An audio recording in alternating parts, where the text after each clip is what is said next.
माढा तालुक्यातील अरण येथे संत शिरोमणी सावता महाराज चंदनुटी उत्सव मोठ्या उत्साहात पार पडला।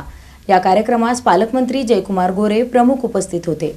माढा तालुक्यातील अरण येथे संत शिरोमणी सावता महाराज चंदनुटी उत्सव व पुरस्कार वितरण सोहळा मोठ्या उत्साहात पार पडला। या कार्यक्रमास पालकमंत्री जयकुमार गोरे प्रमुख उपस्थित होते। उत्सवानिमित्त सावता महाराजांच्या समाधीस्थळी चंदनुटी लेप पूजन करून पालकमंत्री गोरे यांनी दर्शन घेतले। यानंतर संत शिरोमणी सावता महाराज चॅरिटेबल ट्रस्ट तर्फे कर्मभूषण पुरस्कारांचे वितरण करण्यात आले। प्रथम पुरस्कार हबहप ज्ञानेश्वर कदम माऊली महाराज यांना, तर द्वितीय पुरस्कार विशेष पोलीस महानिरीक्षक सुनील फुलारी यांना प्रदान करण्यात आला। यावेळी बोलताना पालकमंत्री गोरे यांनी अरण येथील संजीवन समाधीला अ वर्ग तीर्थक्षेत्राचा दर्जा देण्याबाबत शासनाने मान्यता दिली असून पहिल्या टप्प्यात 89 कोटी रुपयांच्या निधीला मंजुरी मिळाल्याची माहिती दिली। तसेच लवकरच भूसंपादन करून 24 ऑगस्ट रोजी मुख्यमंत्र्यांच्या हस्ते कामाचा शुभारंभ होईल असेही त्यांनी सांगितले। संत सावता महाराजांनी कर्मयोगातून समानतेचा संदेश दिला असून त्यांच्या तीर्थक्षेत्रांच्या विकासासाठी शासन कटिबद्ध असल्याचेही त्यांनी नमूद केले। या कार्यक्रमास उपविभागीय अधिकारी जयश्री आव्हाड, उपमुख्य कार्यकारी अधिकारी सूर्यकांत भुजबळ, वसेकर परिवार, प्रभू महाराज माळी, कल्याण काका, सभापती अमृता वाघे तसेच गावकरी व भाविक मोठ्या संख्येने उपस्थित होते।